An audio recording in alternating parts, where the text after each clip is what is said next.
story today follows the worst commercial plane crash in the U.S. in more than a decade. I mean, as we speak, crews continue to search for victims. We're getting the latest on the investigation after a military helicopter crashed into a plane with 67 people on board.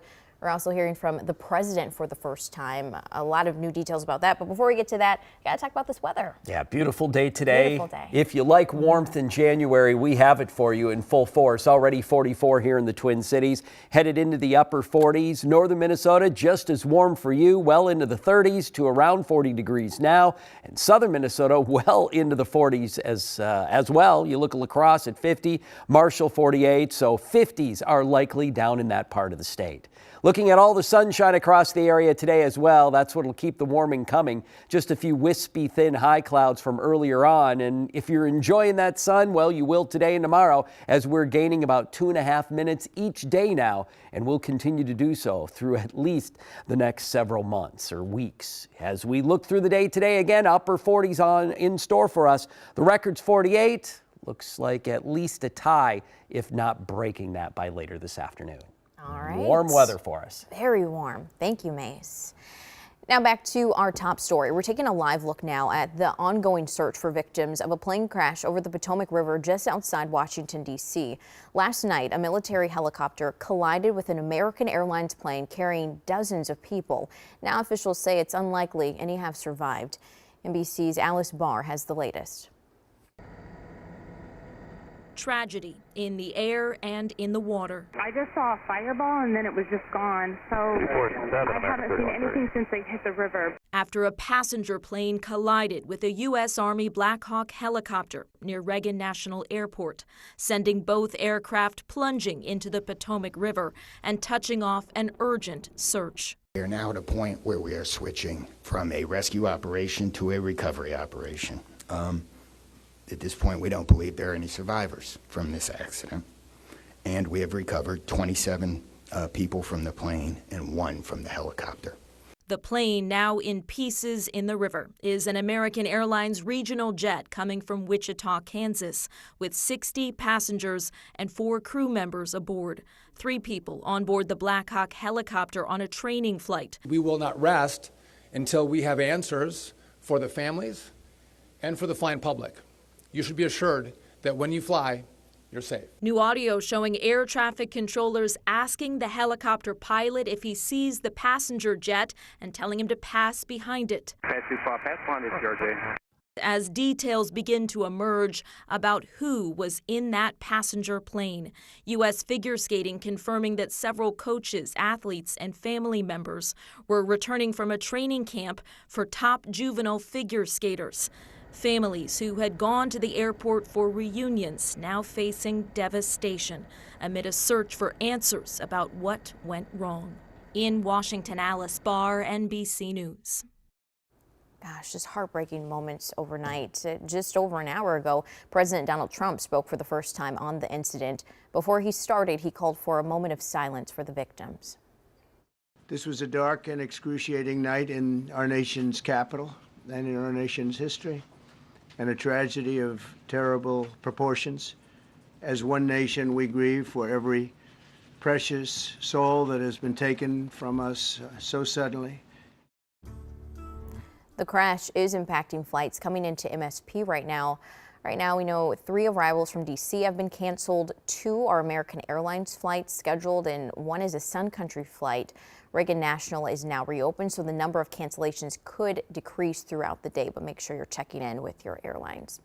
We'll continue to monitor this story as it develops, including more on what the investigation will bring. That's coming up in our next half hour. Then stick with us throughout the day on air, online, and on KARE 11+. In other headlines this afternoon, there's some confusion stemming from the Trump administration's memo to freeze federal funding. Less than 24 hours after the memo was sent, the White House rescinded it. You'll remember on Tuesday, the Trump administration said it would freeze trillions in federal grants and loans for a wide range of programs. That order then got blocked by a judge. The White House then made the announcement to take back the memo, but just the memo, not the order. It's continuing with a review of federal spending. And for organizations here at home that rely on that funding, budgets are in limbo. Raya Katene shares how they're preparing.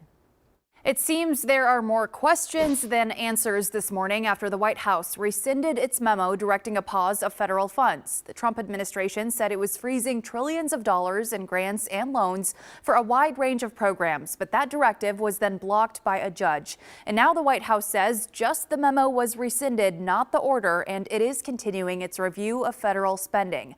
This is all leaving many Twin Cities programs and nonprofits who rely on federal money in limbo. The Minnesota Association of Community Health Centers says $45 million, or 20% of its annual budget, comes from federal money.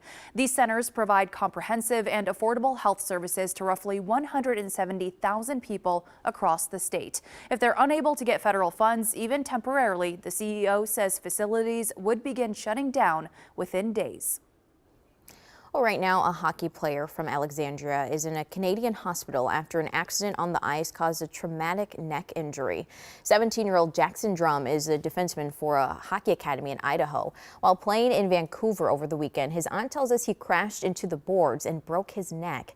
His heart stopped and he had to be resuscitated on the ice. The next day, he went into spinal surgery. Doctors have prepared the family that Jackson might never walk or breathe on his own again. It's so unfair. This is a kid who has put so much good into the world, and just trying to reconcile how something so terrible could happen to him. At the end of the day, all I want to do is just tell him I love him, because that's all that matters. We love him and we're here for him. Yeah, Jackson's aunt says initial scans show no sign of brain damage. They're hoping to move him stateside to continue care once he's able to travel. If you'd like to help them with medical bills, we have a link on our website. We know more today about the Fridley student attacked on the bench at a Robbinsdale Cooper High School basketball game. This video shows multiple people allegedly linked to the attack arrested during a traffic stop Tuesday night. The New Hope Police Department says when officers got to the school, they found the player hurt. He was treated by paramedics, and the New Hope police chief says he's expected to recover. Both districts say the people who did this have no connection to their districts or either school, but police say this attack was not random. 5 people have been arrested, 2 under the age of 18 and 3 adults. The police chief plans to review security procedures with the Robbinsdale Schools Director of Security and make any necessary changes. The Minneapolis man convicted in a crash that nearly killed a Hopkins teen last spring will spend the next 3 years on probation. Mohammed Salad was driving 90 miles per hour on the shoulder of Highway 7 in Minnetonka when he ran a red light you see there and smashed into Lauren Olson's car. Lauren, who was just a block away from home, was in a coma for 2 weeks and in the hospital for 2 months. She recovered and was able to walk into court for Salad's sentence, where her father addressed the court. It is my opinion that he will simply grab a set of keys off a kitchen counter and take a car for a joyride. There's nothing preventing him from doing that, except his own conscience. Salad has a long history of driving violations. His sentencing credits the jail time he served over the last several months, but sentencing laws in Minnesota prevent the judge from giving him any prison time. Well, you've seen temperatures above freezing this week, and you've likely noticed some ice and snow melting. Michelle Beck shows us how it's impacting lakes and the new warnings that come with the temperature change.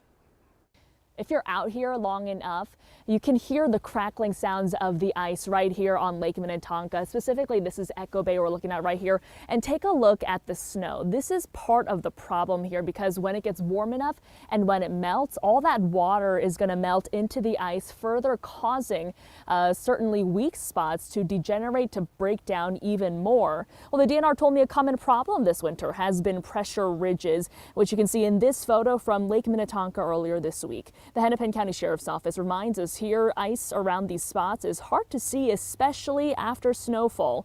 I talked to the DNR's ice safety coordinator about this. Pressure ridges form when temperatures drop and ice fills up a crack. Then during a warm-up, that ice has no room to expand, overlapping itself into a wall of ice. If you see that, then you should not approach it. You should either turn around, go back the way you're coming, or kind of go parallel to it until you find an area where it's safe to cross. However, pressure ridges don't always form a wall of ice chunks like that. Sometimes the tube sheets just fold down, and then you wouldn't notice it until you're basically on top of it.